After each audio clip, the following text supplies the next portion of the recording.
अब बस करें। और हुड़को कॉलोनी इस इलाके के तमाम जिम्मेदारान,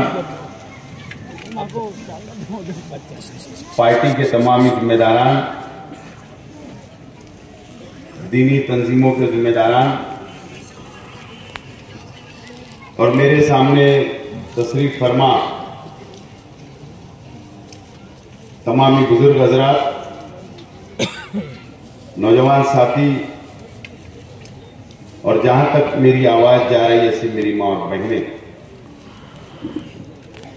आप लोगों का मैं शुक्रिया अदा करता हूं। आप लोगों ने जलसा कामयाब किया। और सबसे पहले तो मैं एक अपील करना चाहता हूं, शहर से आए हुए तमामी पार्टी के जिम्मेदारान, तमामी वर्करों से अपील है कि आप लोगों तक स्लिप पहुंच चुकी है। जिम्मेदारान के पास जो छपी हुई स्लिप है वो स्लिप आप तक पहुंची है। आप स्लिप का काम शुरू कर दीजिए, स्लिप आवाम तक पहुंचाना शुरू कर दीजिए। और आप लोग, मैंने 4 महीने से हम सब मिलकर असेंबली का इलेक्शन लड़ रहे हैं।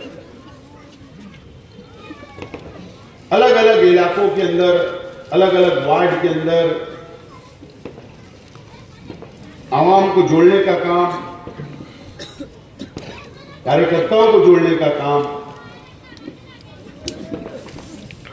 4 महीने से मुसलसल हम लोग इलेक्शन लड़ रहे हैं।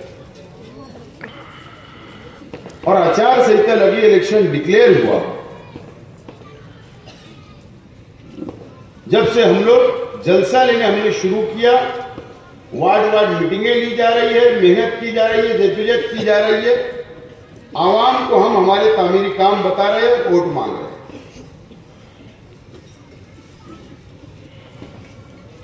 आठ दिन बचा हुआ है।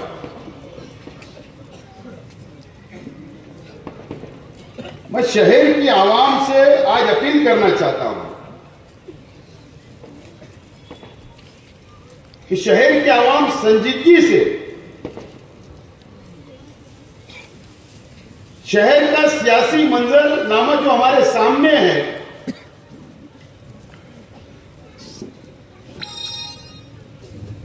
शहर का जायजा लेना चाहिए। सियासी जायजा, इलेक्शन का जायजा लेना चाहिए। और शहर के आवाम ने यह भी जायजा लेना चाहिए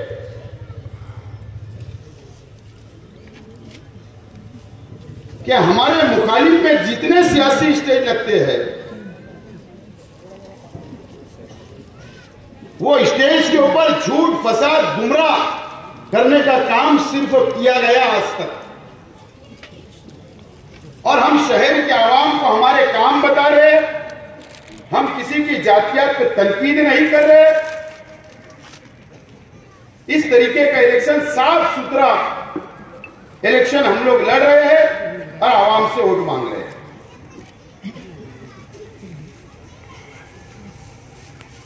शहर के आवाम ने जायजा लेना चाहिए।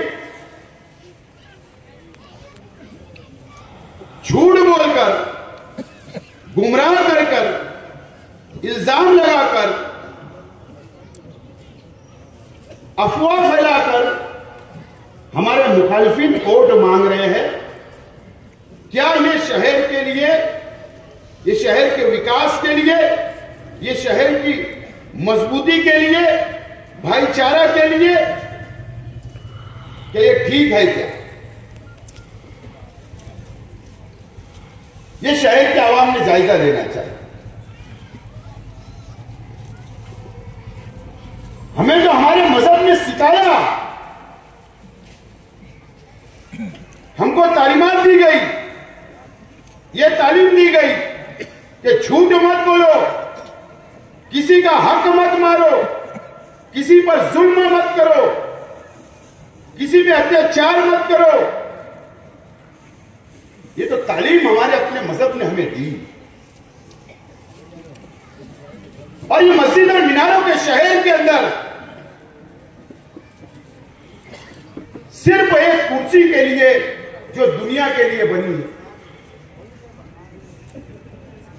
जो इस मुल्क के लिए संविधान में, इस जमहूरी मुल्क में एक एमएलए की कुर्सी संविधान के अंदर बनाई गई है, सिर्फ उसके लिए ये शहर को तोड़ने का काम, समाज को तोड़ने का काम, बिरादरी के अंदर बांटने का काम सिर्फ एक कुर्सी के लिए इस शहर के अंदर किया जा रहा है। इस शहर की आवाम ने, शहर के बाशऊर लोगों ने, शहर के तालीम याफ्ता लोगों ने, शहर के बुजुर्गों ने, शहर की मां बहनों ने और शहर के नौजवानों ने इसका जायजा लेना आज जरूरी हो गया। इस शहर के अंदर सिर्फ एक कुर्सी के लिए इस तरीके की नीचे दर्जे की सियासत की जा रही है शहर के अंदर, इसका जायजा लेने का वक्त आ गया। दोस्तों और साथियों, हम अगर असेंबली के इलेक्शन लड़ रहे हैं, अगर मैं उम्मीदवारी कर रहा हूं, ये तमाम ही जिम्मेदारों ने बैठकर एक मैनिफेस्टो तैयार किया, एक मैनिफेस्टो तैयार किया हमने, आप लोगों के सामने रखा और हम आपसे वोट मांग रहे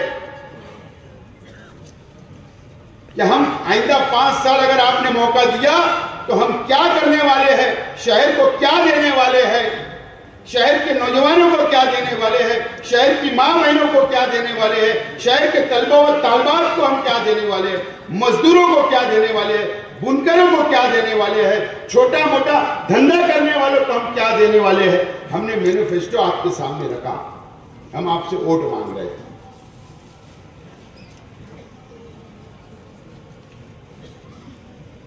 मैंने बहुत बड़े बड़े वादे किया हूं, बहुत बड़े बड़े वादे किया हूं, लेकिन वो वादे बड़े भी हो सकते, लेकिन मैं कर सकता हूं वही वादा मैंने आप लोगों से किया, इस शहर के आवाम से किया। नहीं बोल दिया डायरेक्ट सामने फूल का। ये मालेगांव शहर मुसलमानों का शहर है। 5 जिले के अंदर नंदुरबार, नासिक, धुलिया, जलगांव, अहमदनगर, ये 5 जिलों के अंदर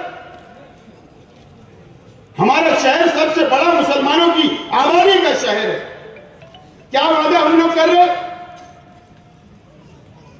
कि मालेगांव के अंदर इस 5 जिलों के लिए एक हज हाउस हम लोग तामीर करने जा रहे हैं, हज हाउस बनाना है हमें, ताकि 5 जिलों के मुसलमान यहां पर आए, अपना फार्म भरे, अपनी ट्रेनिंग ले, अपनी क्लास ले और हज के लिए जाए।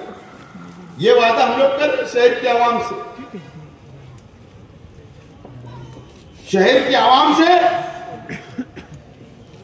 जो गरीब भाई है, जो मजदूर है, जिनके पास मकान नहीं है, जो किराए के मकान में रहता है, हमने वादा किया, आपसे वादा कर रहे कि घरकुल योजना के अंदर आप लोगों को मुफ्त में घर दिलाकर दिया जाएगा। यह वादा हम लोग कर रहे हैं। शहर के मजदूरों के लिए 122 अलग अलग कैटेगरी के मजदूर हैं, गरीब हैं, उनके लिए हम हुकूमत से लड़के स्कीम लाने की हम लोग बात कर रहे हैं, बुनकरों के लिए बात कर रहे हैं, मां बहनों के लिए कर रहे हैं। ये काम हम बताकर मैनिफेस्टो आपके सामने देकर हम लोग वोट मांग रहे हैं। सामने वाले हमारे मुखालिफ, उन लोगों के पास कुछ नहीं है, वोट मांगने के लिए कुछ नहीं है, सिर्फ वो धतीन करके, पाखंड करके शहर के आवाम को गुमराह करके, शहर को बांट के, तफरका फैलाकर वोट मांगने की कोशिश की जा रही है, वोट मांगने की कोशिश की जा रही है।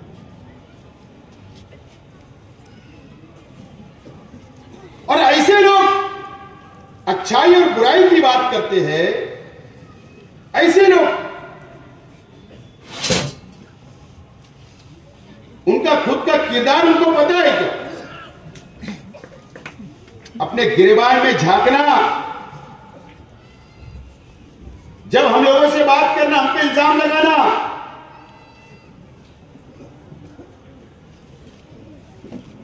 अच्छाई और बुराई की बात कोई हक नहीं है उन लोगों को कि अच्छाई और बुराई के ऊपर बात करेंगे। सिर्फ गुमराह करना। शहर की आवाम को अब सोचने का वक्त आ गया है,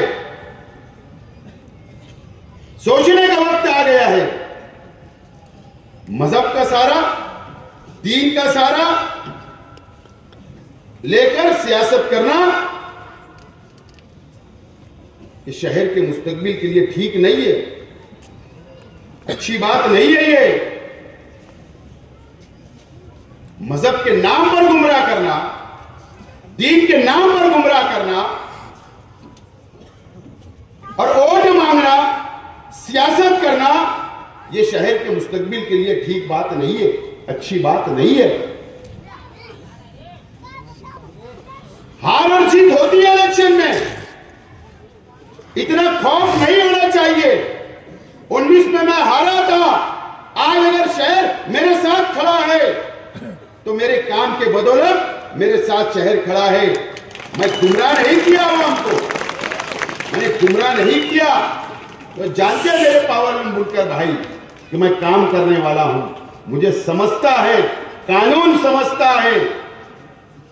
और मेरे बुनकर भाई ने मुझको हराकर उनको एहसास हुआ कि काम करने वालों को हमने हरा दिया था। एहसास हुआ, जब मैं उनसे मुलाकात करने जा रहा है तो उनको एहसास हो रहा है। और अच्छी बात है, मुझे खुशी हुई कि आज शहर का बुनकर मिल से जुड़ रहा है। वो समझ रहा है कि शेख आसिफ काम करने वाला है, उसको पता है कलेक्टर से कैसे काम लेना, कारपोरेशन से कैसे काम लेना, मंत्रालय से कैसे काम लेना, दिल्ली से कैसे काम लेना, जीएसटी से कैसे काम लेना, इनकम टैक्स से कैसे काम लेना। उनको समझता है कि शेख आसिफ को सब समझता है, वो हमारा काम करेगा, सब समझता है। बहुत अफसोस की बात है, ये हमारा अपना परिवार है उर्दू कॉलोनी। जैसा हजार खोली हमारा अपना परिवार है, वैसे ये हुड़को कॉलोनी भी हमारा अपना परिवार है, हमारा अपना घर है। और यहाँ के पूरी बस्ती के लोग रहने वाले हमारे भाई, हमारी बहनें हैं। हम लोग ऐसा यहाँ पर रहते हैं। शेख रशीद साहब हयात थे तो यहाँ की माँ बहनें उनसे मिला करती, यहाँ के बुजुर्ग मिला करते थे, यहाँ के नौजवान उनके पास बैठा करते थे, यहाँ के बच्चे उनसे प्यार करते थे। आज शेख रशीद साहब नहीं है। मुझे बताओ कि यहां पर स्टेज लगाकर इल्जाम लगाया गया। मैं आज मेरी मां बहनों से सवाल करना चाहता हूं कि बताइए कि मेरे परिवार से कोई तकलीफ है क्या आपको? क्या हमारे जिम्मेदारान से कोई तकलीफ है कि बताइए? एक सियासी लोग यहां आते, हमारे मुखालिफ स्टेज लगाते हैं, तकरीर कर इल्जाम लगा के चले जाते हैं। अगर उसके अंदर सच्चाई होगी तो मेरी मां बहनें, मैं आपसे वादा करता हूं, फोन करके मुझको बुलाइए और मुझे बता दीजिए कि मेरे परिवार के लोगों ने आपको तकलीफ दी है। आपके साथ इंसाफ करने का काम करूंगा। लेकिन इल्जाम लगाना अच्छा है, इल्जाम लगा के चले जाना, झूठ बोलकर चले जाना, फितना फसाद करके चले जाना बहुत आसान काम है। लेकिन संबंध, ताल्लुकात बनाना, इज्जत बनाना कई बरसों गुजर जाते हैं। हमने आप लोगों से संबंध, ताल्लुक बनाया, भाईचारा बनाया।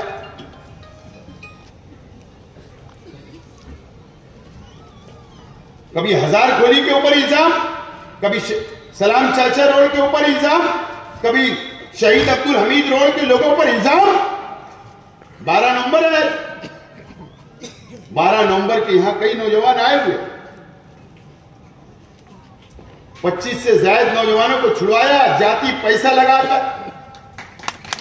जाति पैसा लगाया कौम के लिए। मुझे तो समझ में नहीं आता कि शहीद अब्दुल हमीद रोड से इतनी एलर्जी क्यों है, इतनी नफरत क्यों है। मैं तो आज से परेशान हूं कि नफरत क्यों है।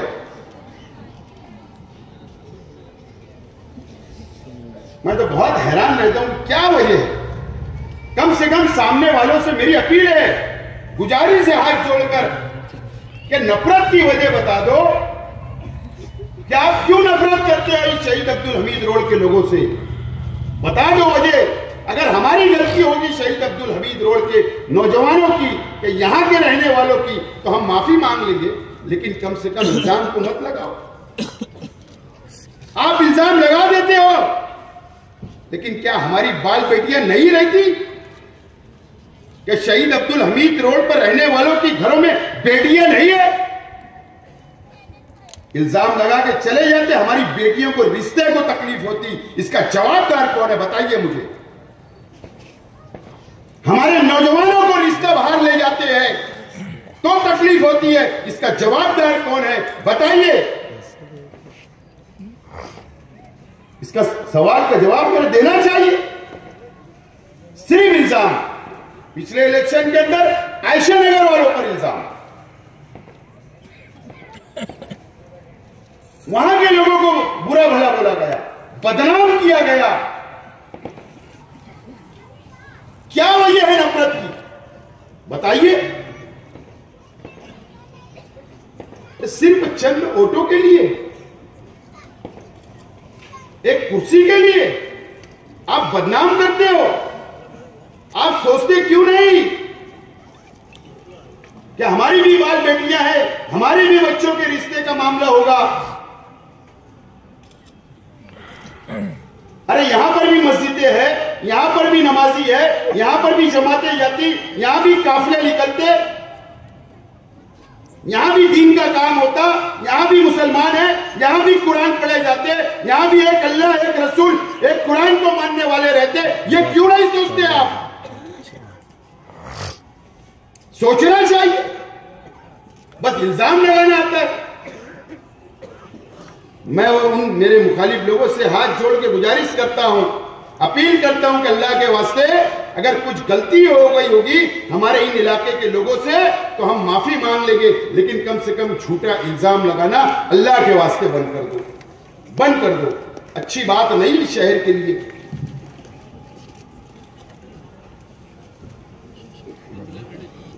हर इंसान दुनिया में आया है, मरने के लिए आया है, उसको जाना है दुनिया से, लेकिन अच्छे काम से, अच्छे काम करके। अल्लाह का करम है, मैं अच्छे काम कर रहा हूं, मुतमईन हूं, रात में नींद आती है, अल्लाह का करम है।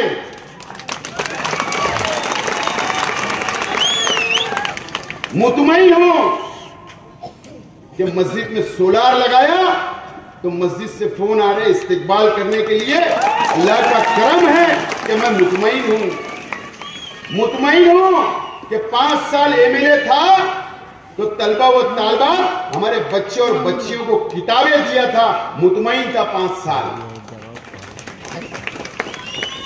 शहर के ईदगाहों के वाल कंपाउंड बनाया, अल्लाह का करम है, मुतमईन हूं। हज ट्रेनिंग सेंटर बनाया, 1 नंबर स्कूल के अंदर शुरू करवाया, अल्लाह का करम है, मुतमईन हूं। अरे हमने तो काम किया है, हम तो काम के बिना पर वोट मांग रहे हैं।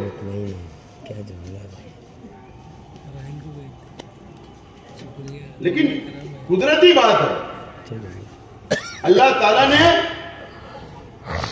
अल्लाह का शुक्र है कि हर चीज से नवाजा,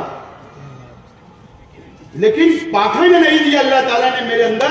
ये बहुत अच्छी बात। जिंदाबाद जिंदाबाद जिंदाबाद। आप फेंको ना, नेचुरली बात है, वो आता ही नहीं, आता ही नहीं, वो नेचुरली बात है। नहीं कर सकते कि हम 8 दिन के अंदर कर सकते ना।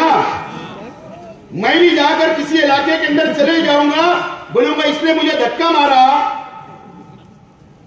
इसने कचरा डाल दिया, बोल सकता ना, क्यों नहीं बोलता? फितरत नहीं है ना।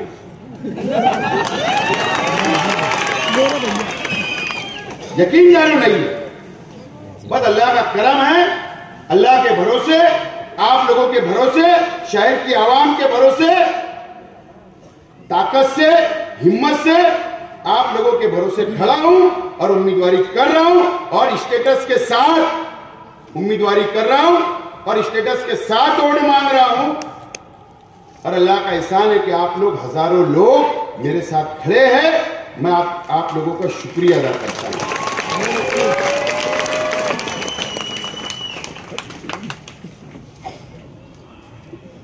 यकीन जानो, ये जो फड़फड़ा रहे हैं कुछ लोग 2-3 दिन से,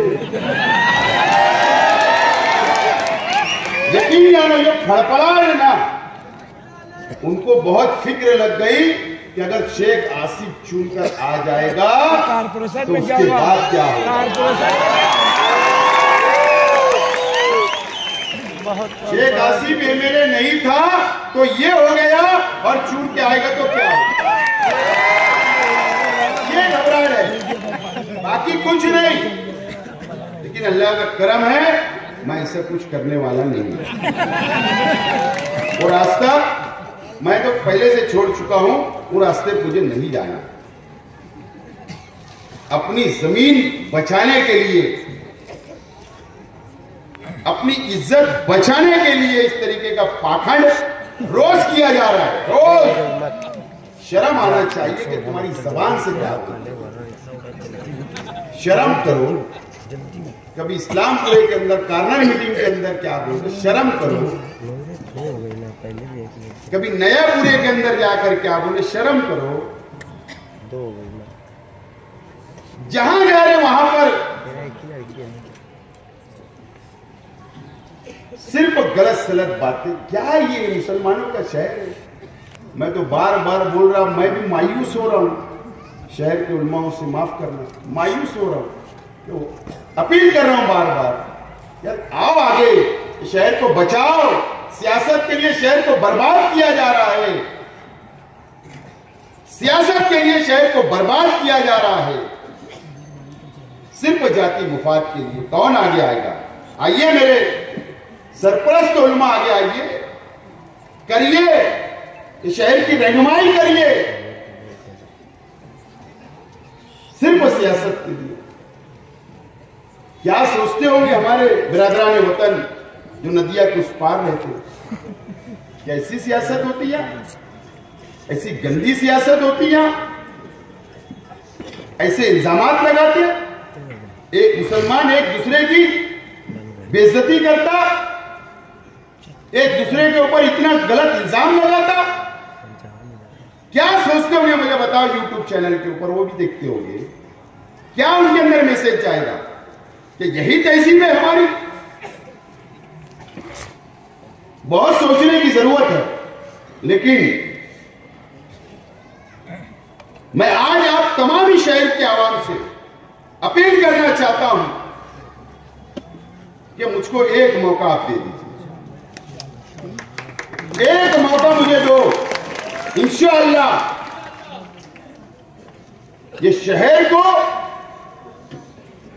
बनाना है, इस शहर की आवाम को साथ लेकर चलना है, यहां के मुसलमानों को साथ लेकर चलना है, यहां के बच्चों के मुस्तकबिल बनाना है, यहां की मां बहनों को साथ लेकर चलना है।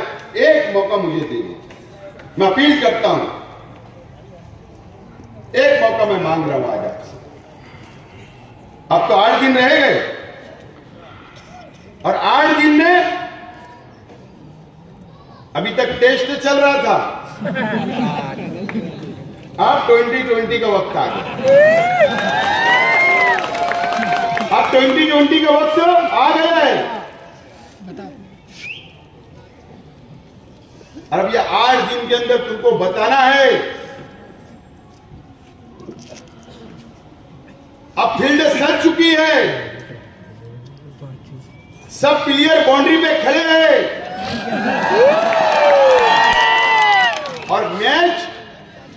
आपको जीतना है, कैसे जीतोगे उसकी तैयारी अभी से करना पड़ेगा। होटलों पे बैठकर मैच नहीं जीता जाएगा।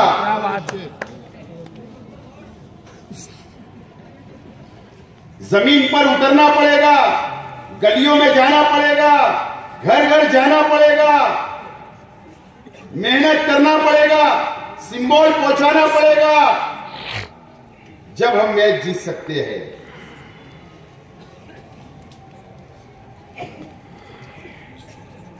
अब बहुत ज्यादा मैं जलसे नहीं लूंगा। एक जलसा अब हमारा है सलामताबाद चौक में।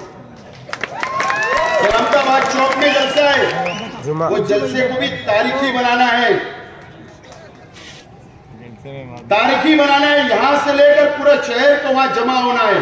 मुझे कुछ खास बात वहां करनी है। कुछ लोगों के पोल भी खोलना है, कुछ लोगों का समाचार भी लेना है मुझे। वो जलसे में आपको आना है और मैं इंतजार कर रहा हूं। आखिरी जलसा भी मैंने डिक्लेयर नहीं किया, आखिरी जलसा डिक्लेयर नहीं हुआ। मैं इंतजार कर रहा हूं कि बड़े अवेसी ने आने होना, बड़े अवेसी ने आना चाहिए। जिस दिन बड़ा अवेसी मालेगांव में रहेगा उसी दिन भी हमारा आखिरी जलसा होगा। और मैं देखूंगा आप लोगों को, शहर के आवाम को, हमसे प्यार करने वालों को,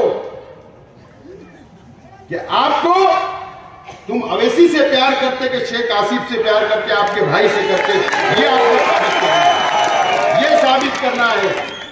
मेरे साथ कौन है मुझे बताओ?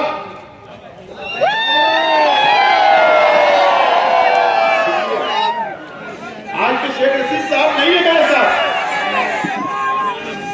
नहीं है, बताइए मुझे। हमारे सामने वाले पार्टी के उम्मीदवार के वलीए अकबर अवैसी आ रहा है, असद अवैसी आएगा, पूरी हैदराबाद के एमएलए यहां कर आ गए।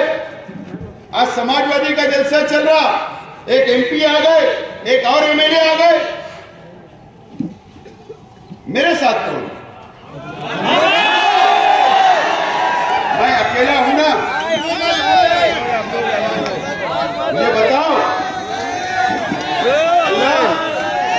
और आप लोगों के भरोसे हम अकेले लड़ रहे हैं, अकेले। तो मेहनत बढ़ाना है, मेहनत बढ़ाना है, ये सभी लोगों से लड़ना है, ये सभी लोगों से लड़के जीतना है। ये जिम्मेदारी आप लोगों की है, आप लोगों की है। ये बहुत बड़ी लड़ाई है। आप लोग साथ, मैं आपसे अपील करता, 20 तारीख को निशान जो